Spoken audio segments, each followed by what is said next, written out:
income from salary. Okay, so what is the meaning of salary and income also? Income we know because whatever we earn, that is income, and we earn income different sources. Okay, so in direct taxation,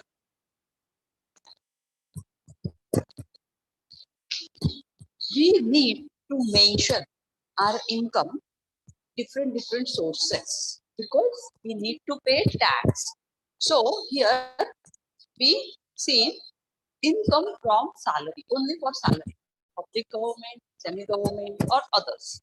Okay, so meaning means salary, meaning of term salary for purpose of income tax is much wider than what is normally understood.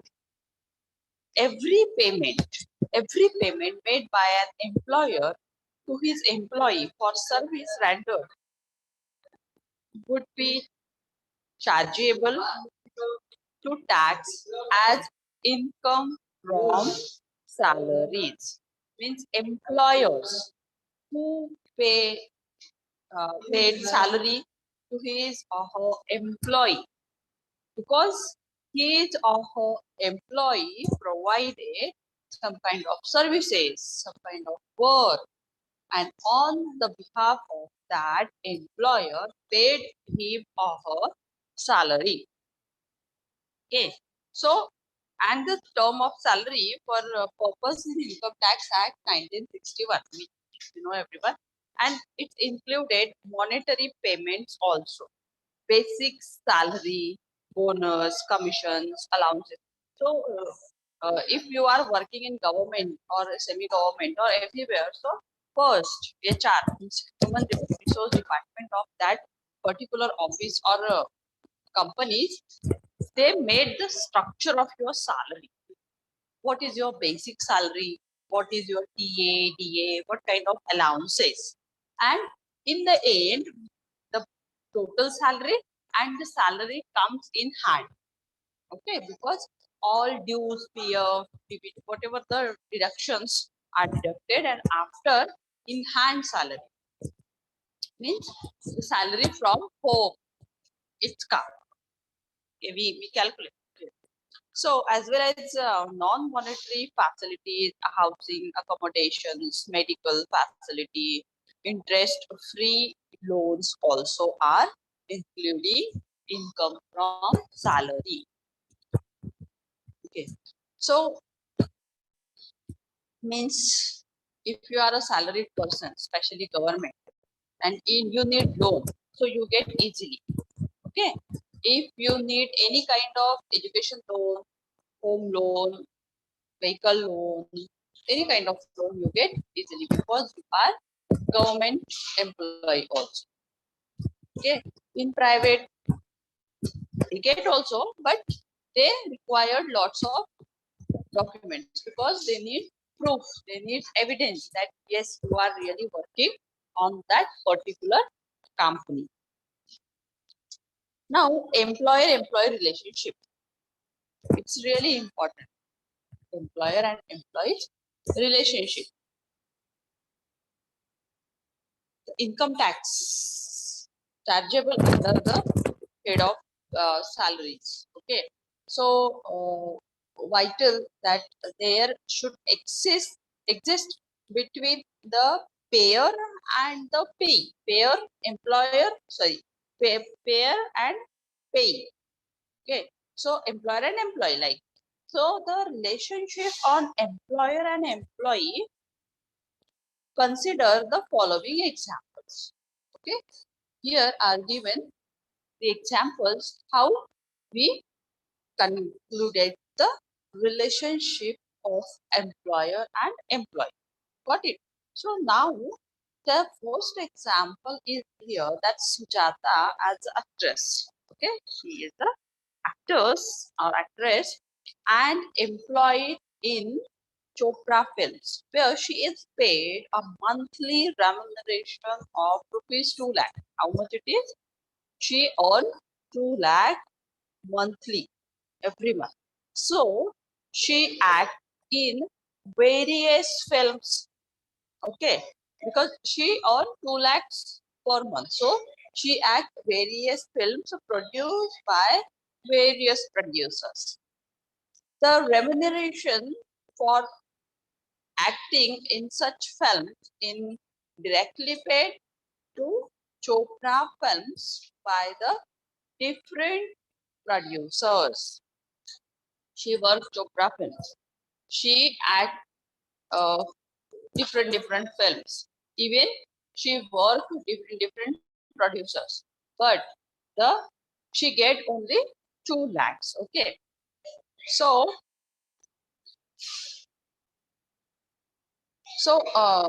in this case, okay, so 2 lakh will constitute salary in the hands of Sujata. Okay, every month she get she salary in her hand 2 lakhs rupees. Since the relationship of employer and employee exists between Chopra Films and Sujata. Okay, she gets salary from Chopra, so Chopra and Sujata's relationships are there. Okay, she don't know who comes, whom, whom she work with, but she gets salary from Chopra Films. So the relationship between Sujata and Chopra Films. And if we're talking about this example, Sujata act in various films and get quotes from different producers. So the same income will be chargeable as the income from profession, or since the relationship of employer and employee does not exist between Sujata and the film producer. Got it? Means she works different producers, but she get only 2 lakhs because of relationship. Okay, she get more. She get more, but the relationship between Chopra and Sujata, that's why she that's why she never talk with them. Okay, income from profession is more than, but she get only because of the relationship. She do only because of the relationship. If we talking about C point, so commission received by a director from a company with salary, if this director is an employee of the company, if however the director is not an employee for the company of the company, and the state commission cannot be charged salary but has to be charged either as an income from business or as an income from other source depending upon the fact. Okay, the problem is one, but source of income is different. Okay, in first para, the A para is told that Sujata gets salary, so it comes income from salary. Okay, then second point, Sujata gets salary different producers. If get different producers, means she earn income from her professions, different professions. So the head comes in income from profession. The earning money is going on income from profession. C point says like that if director get commissions or other get commissions, so it comes in also income from business because it's business, na? They given someone of work and they get a commission, so it comes business income, business and profession. So these this amount, whatever the amount comes, whatever the income charge, so it's going on professions, business and professions. Okay, and uh, hmm. And last is salary paid to partner by a firm is nothing but an appointment of profits. Sorry, appropriation of profit. Any salary, bonus, commission, or remuneration by whatever name called due to or received by partners. So in firms or any company regarded as a salary, everyone gets salary, whatever. if you are a partner, if you are a owner, so you get salary also, whatever the remuneration you have to count it. Because the appropriation profit is considered every year. We need to calculate the profit. Okay, and if you are a partner, so you have a divided this profit to both of you. So the same is to be charged as income from profit. Okay, whatever the amount comes, we need to show the amount of income from profit and gain of business or profession. Okay, the amount, whatever the amount comes, whatever the income comes, so it we will show it in income from business and professions.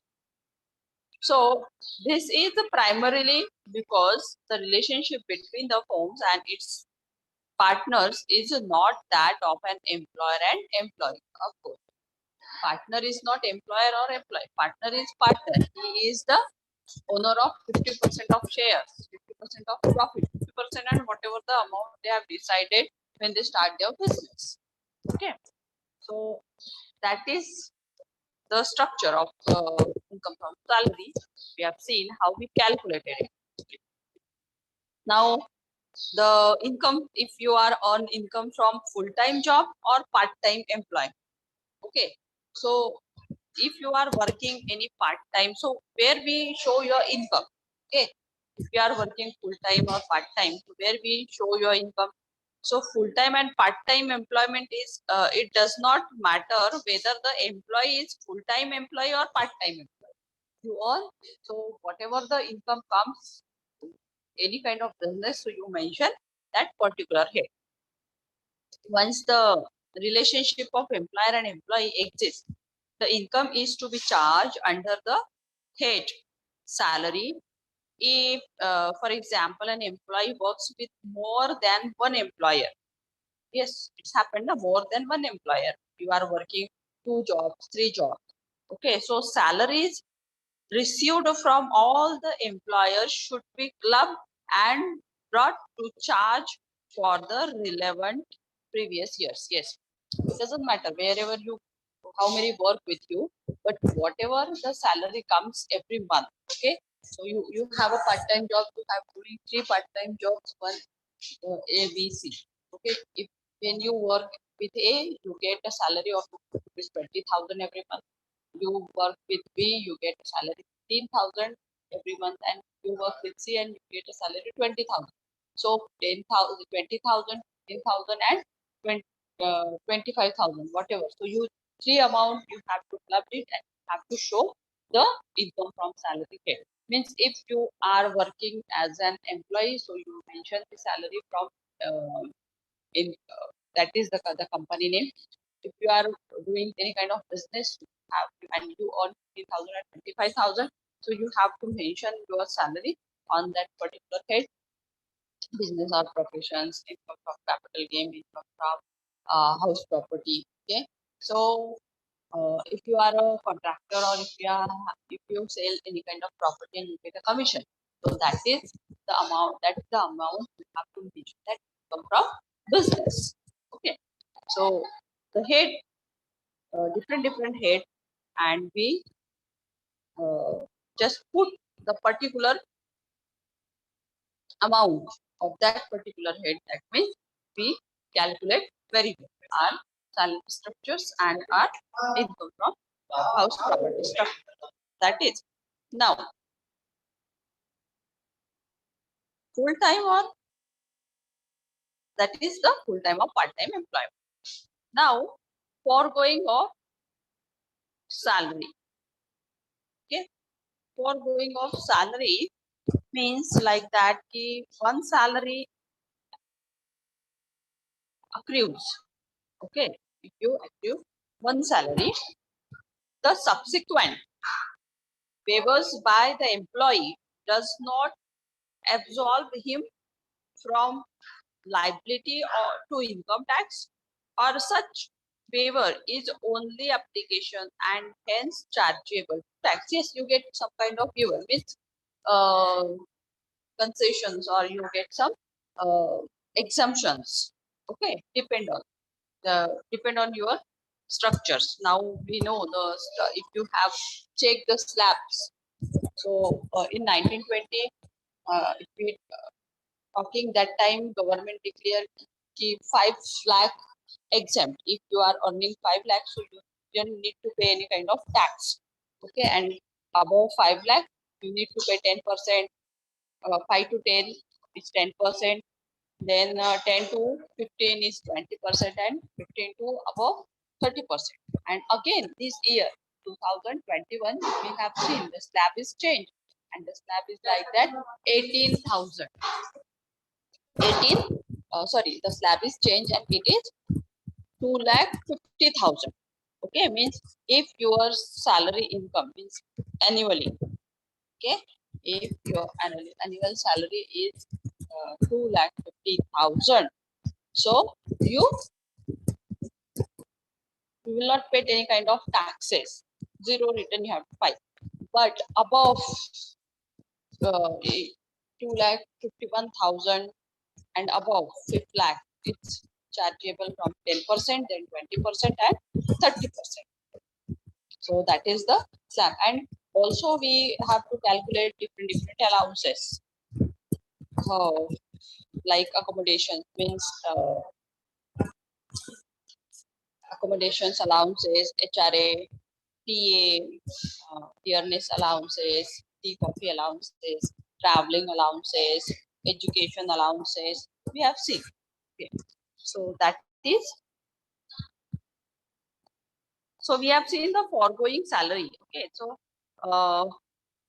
for example, Mr. A, an employee, instruct his employer that he is not interested in receiving the salary for April 2013, and the same might be donated to a charitable institution. So in this case, Mr. A cannot claim that he cannot be charged in respect of the salary for April 2013, and it is only due to his instructions that the donation was made to a charitable institutions by his employer. Yeah, it's happened. If you willingly paid your salary to any charitable society or industry, so you inform your employee, means this person, Mr. A, already informed his employer that we uh, not required the salary for the month of April. Okay, he just donated uh, whatever the institutions. Okay, and he just informed him. Okay, so it is only an application of income. So the salary for the month of April 2013 will be taxable in the hands of Mr. A. Yes. And he is, however, entitled to claim or deductions under Section 80G for the amount donated to the institution. Yes. So the structure is like that. Yes, Mr. A donated his April month salary to charitable society. But when he filled his return, filling his return, that time what he did, he mentioned whole salary, April to March salary in the head of income from salary. After that, in when he calculated whole income from salary, at the end, he get a discount or he get exemptions under Section 80G, because a donation comes in under Section 80G. If you have donate any amount or a society, NGOs, so it comes in 80G. So you get a relaxation, you get exemptions, but you need some documents. If you have get some receipts or the checks if you paid, okay, what amount you paid. So on that basis, you get the exemptions. Means, for example, if your annual salary is 5 lakh, okay, and now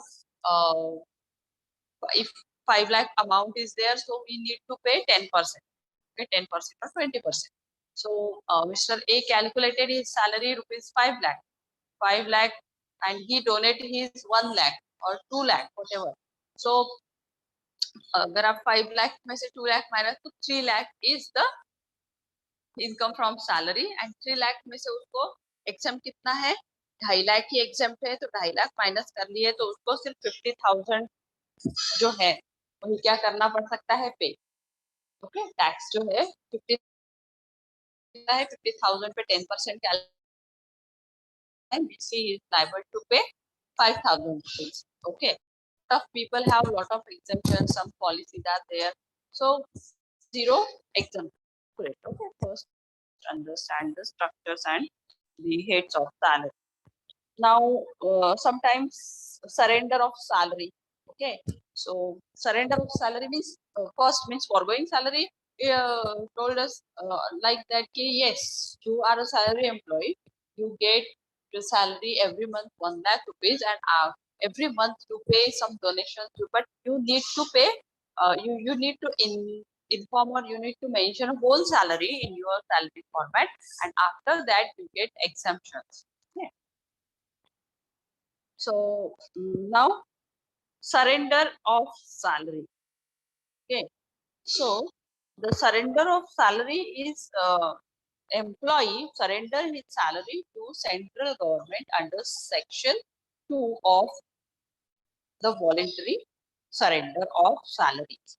Exemption from Taxation Act 1961. Yes.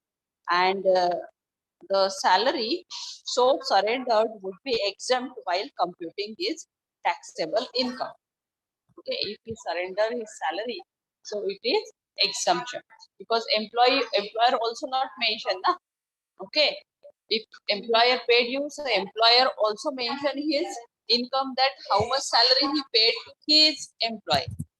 Okay, and employee also mention what salary get it, and on the basis of the employers and what kind of the facilities and allowances he or she paid. So salary paid tax free. Next head is salary paid tax free. So this, if you're talking about like that, the employers bears the burden of the tax on the salary of the employee. Everyone's know. So in such case, the income from salary in the hands of the employee will consist of his salary income and also the tax on his salary paid by the employer. Yes, he has burden and he need to pay. Okay, so it is the salary paid tax free.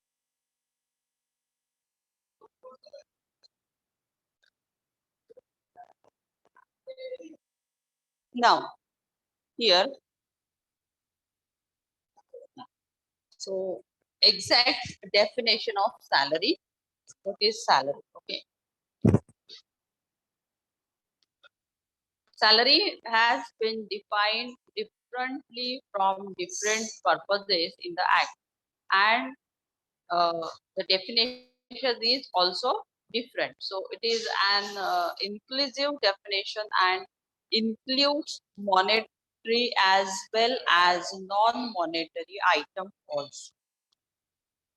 So monetary means we don't labor salary here. Okay, so the structure is different. So there are a different of salary, and it comes in some exemptions. Okay, comes under the head of salary, and calculating exemptions in respect of gratuity, house rent, allowances, etc. So salary under section 17(1) includes the following. Okay, what heads comes in the salary we have seen, and that is the wages comes in salary, any annuity or pension. Okay, if you are a government employee, so you get an annuity, annual allowances, and pensions also comes in salary. Any gratuity, you are working and you are retirement, so you get a gratuity, so it comes in income from salary. Then any fees, commission, perquisites, or profit in lieu of or in addition to any salary or wages.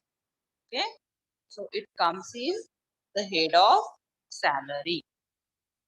Any allowances of salary, any advance, if you get advance salary, any allowances comes in salary.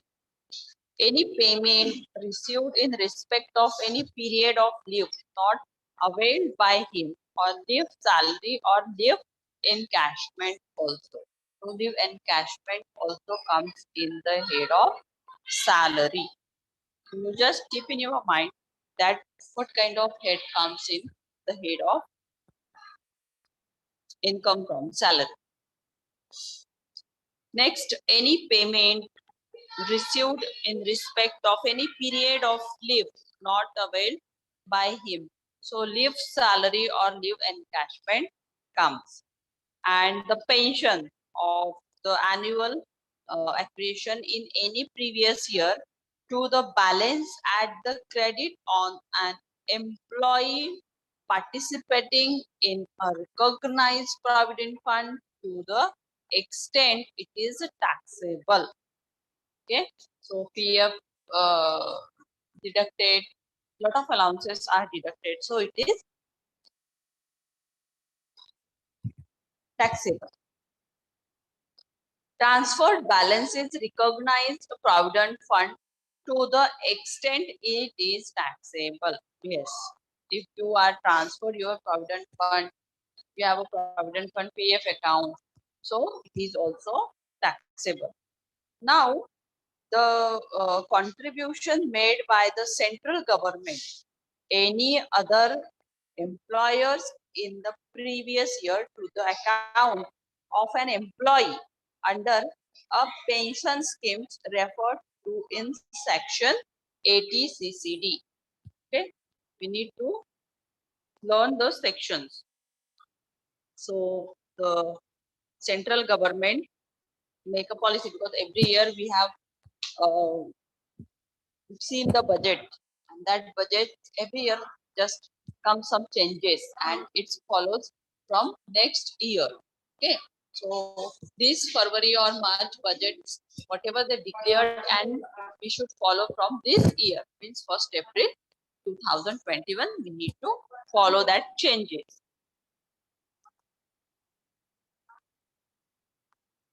Now we have seen basic of charge. What is basic of charge? So section 15 deals with the basic of charges.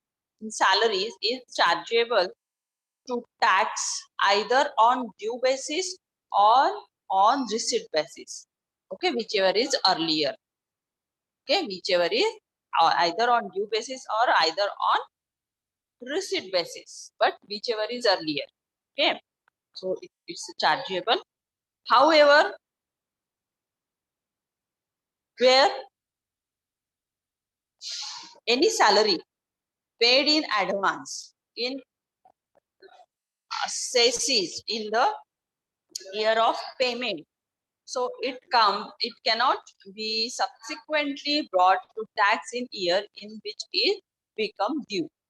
Okay, so advance salary or advance salary paid in advance. Okay, for example, a employee is working, government employee is working in mining, and he get salary, means his package of 5 lakh or 10 lakh every year, but his employer give him advance salary. In the month of April, he gave him whole month salary. Okay, 1 crore salary he just deposited his account. Okay, so it's not like that you have to pay, and it's a taxable.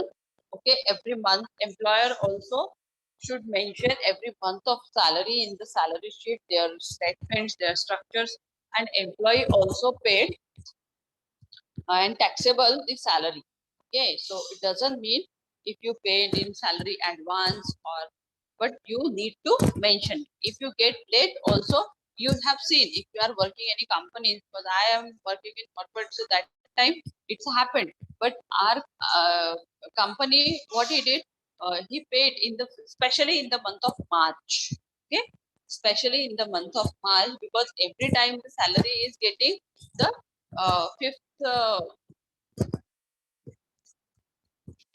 the date of 5th of next month or 10th of next month. But in the month of March, they paid salary before the time, means of 30th March or 20th March or 31st March, because he need to pay tax. And if he paid late, then he paid with penalty. So they are, means all corporates and all government employees, semi-government employees are very carefully paid the taxes without penalty. Otherwise, they paid lots of penalty.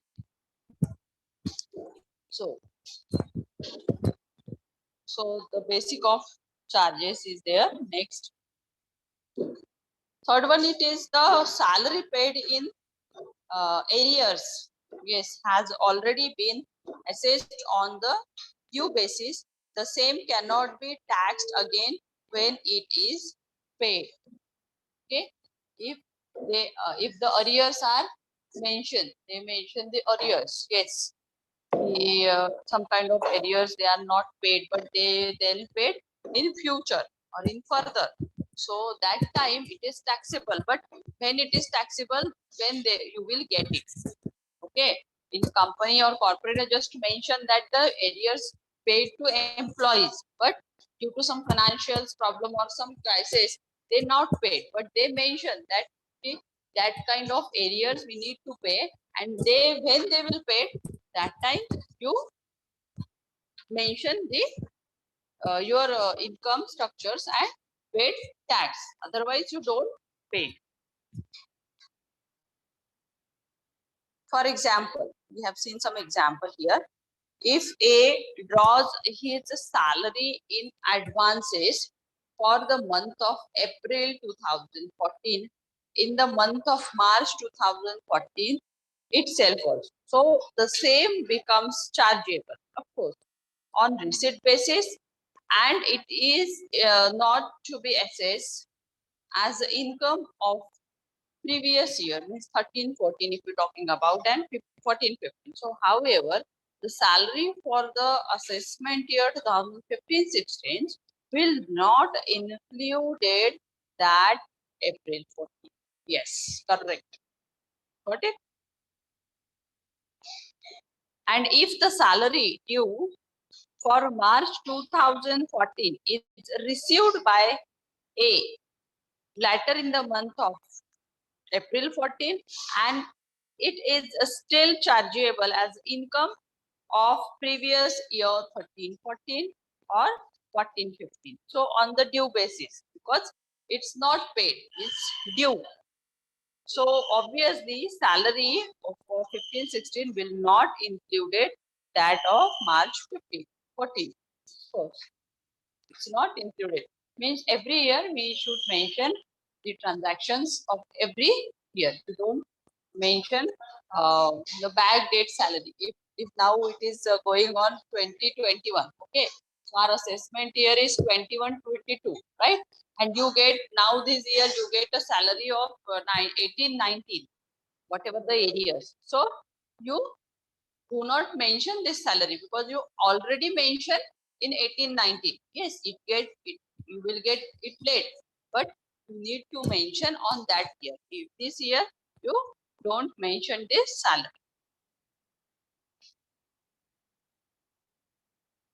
Now, what is advance salary?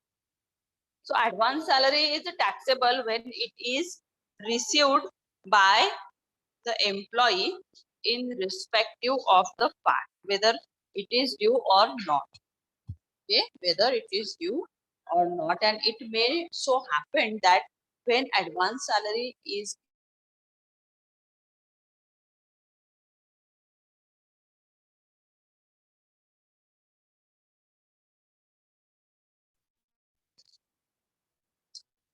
previous year, so the rate of tax at which in the employee is assessed may be higher than the normal rate of tax to which he would have been success sections or assessed. Section 89(1) provides for relief in these type of cases. Yes, you get relaxation, you get exemptions, yeah, under section 89(1). Relief, you get relief because advance salary you pay. So if you get 2-3 years salary at a time, so that year you have to mention it. Not you have mentioned advance salary received, but this year you paid only the uh, excuse me, this year you paid only the tax for this year's salary also. Okay, not you don't, and if you paid, so next year you have to mention it's already paid in your return. Okay, but you have to pay every year salary for every salary structures. Now loan for advance against salary. Okay, so loan or advance against salary. Now, so loan is different from salary. So when an employee take a loan from his employer, okay, so which is repayable in certain specified installments. Correct. If you get a loan, you need to pay installment. So the loan amount cannot be brought to tax as a salary of the employee. You don't pay the tax on loan amount. Okay, because you paid installment. So that installments or that amount not taxable in salary. Okay, these heads are just keep in your mind, because when we calculate the problems, that time whatever the head comes, you just read it and put it in your structure salary format. Okay, otherwise you have seen back. Okay, don't do this. Just keep in your mind ki, what salary we are paid to taxable and which one is not. Arrears of salary. Okay, we have seen a lot of people get arrears every year. Some kind of, if the arrears get Diwali, the arrears get in March, or some big occasions they get arrears.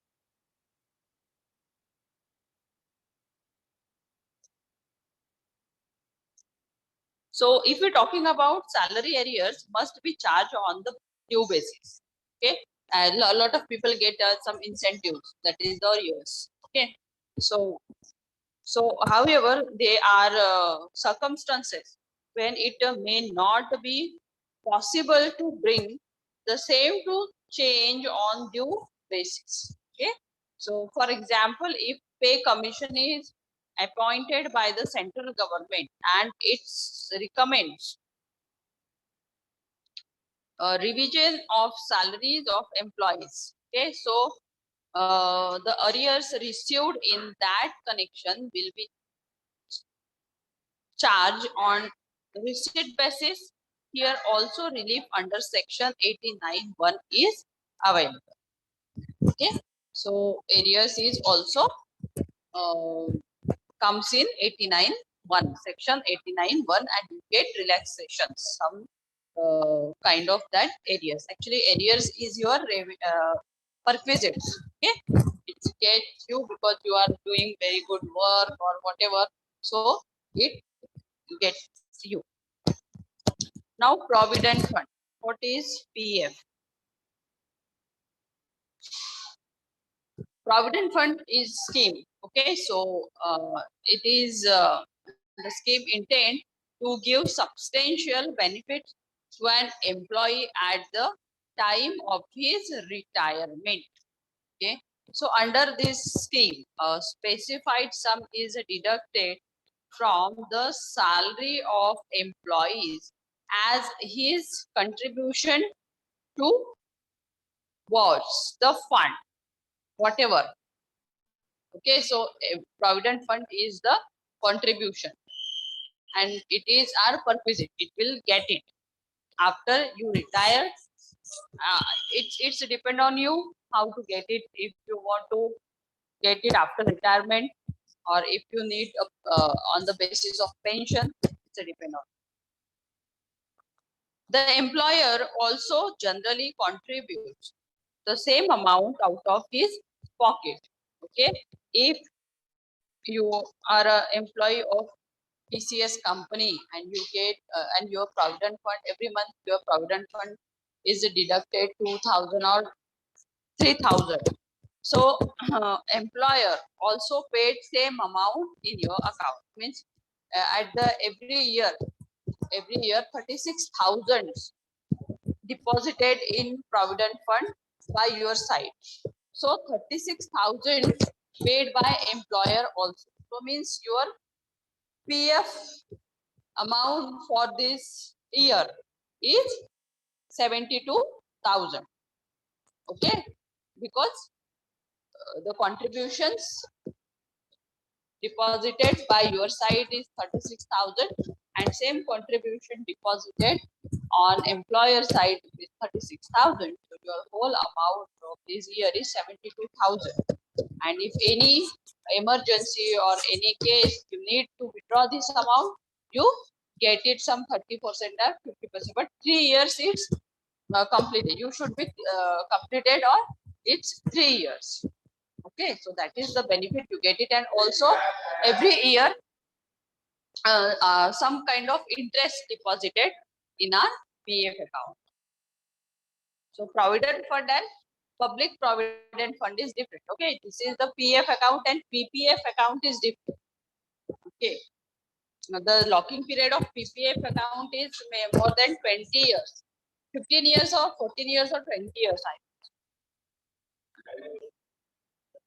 Now the provident fund is to provide some substantial benefit to an employee, and we have seen at the time of his retirement, his or her retirement under this scheme. So specified sums is uh, deducted from the salary of the employee as his contribution towards the funds, and the employer also generally contributes the same amount out of his pocket.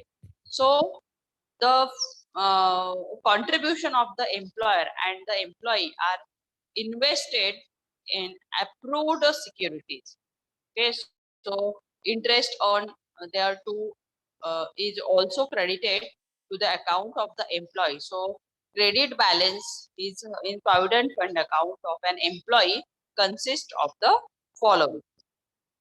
That is employee contributions, interest on employee contributions, employer contributions, and interest on employer contributions.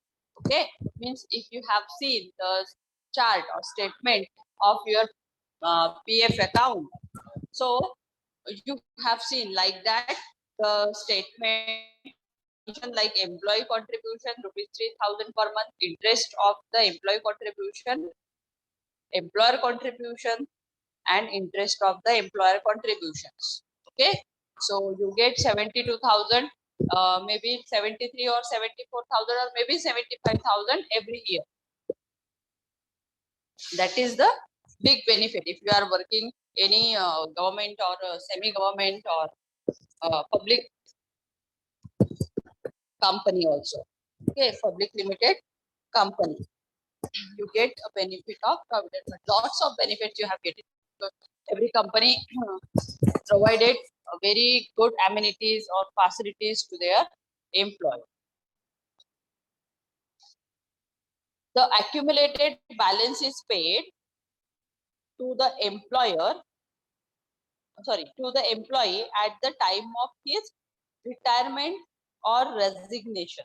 Okay, and if now you are working in 10 years, the public limited company or Tata limited company. Okay, so after 10 years, you have decided, it's not good, or you need to resign this company or to just retire.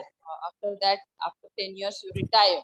So it's a depend on you. You will get gratuity also, you will get arrears also, you will get PF amount also. So everything you will get, whatever the services you paid 10 years services in your company.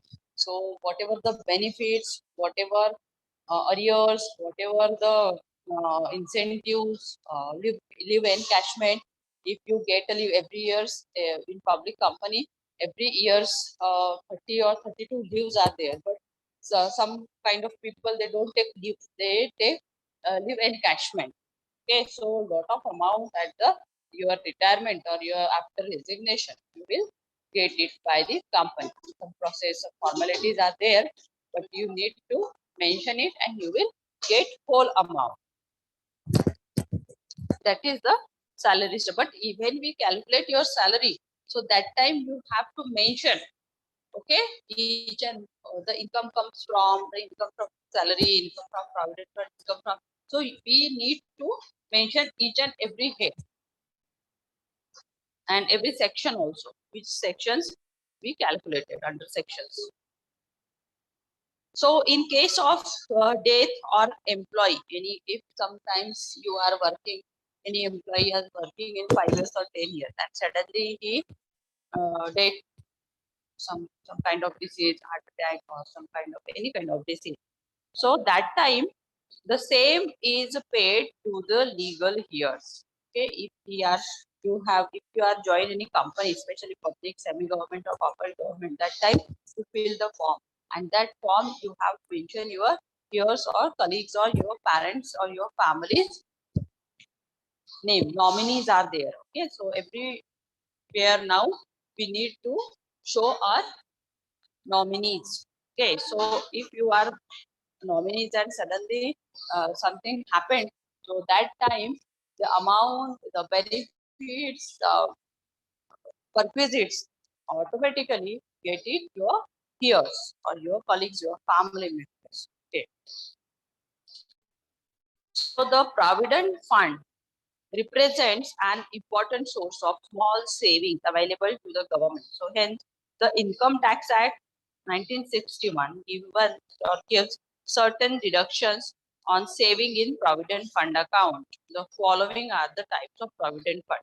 There is some kind of, if you want to save a long time, so there have been some provisions, and it is that statutory provident fund, is that recognized provident fund, and it is unrecognized provident fund. Okay, means statutory provident fund which you are working and your every month your provident fund is going on.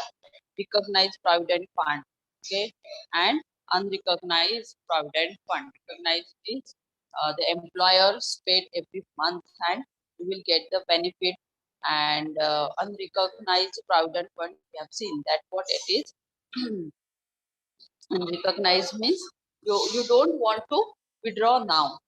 Okay, lot of people need some pension, so it's converted in pension and you will get every month on the basis of the 5,000 or 10,000 rupees in pension. And if you decided no, we need whole amount at a time, so 10 lakh, 20 lakh, whatever the amount deposited in your PF account, so that time you have to withdraw at a one time also.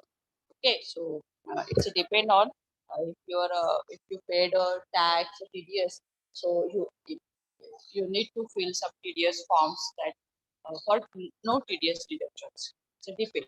Okay, if you paid salary and you paid TDS on salary, so you also paid TDS when you withdraw the amount, any kind of amount. So it's depends. Okay, so today we stop here, and tomorrow we'll see this is the structure of the salary. And here are mentioned the some statutory PPF, recognized PPF, and unrecognized PPF. So employees' contributions in PF, ignore, because it's getting from his employers, right? So employer contribution is there fully exempt, and recognized provident fund exempt up to 12% of basic salary. DA is there, terms and turnover commission is there. It's a fully exempt. Okay, you don't need to pay tax on this salary. Interest credited also fully exempt. You don't need to pay tax, and lump sum received exempt under section 10, 11, exempt under section 12, and taxable it's a depend on the co-part. Okay, depend on amount, depend on your salary structures. Got it? Anyone want to ask any questions or any? Hello? No, ma'am. Okay. See you tomorrow. Take care. No, ma'am. Bye-bye. Yeah. Thank you. Thank you, ma'am. Welcome.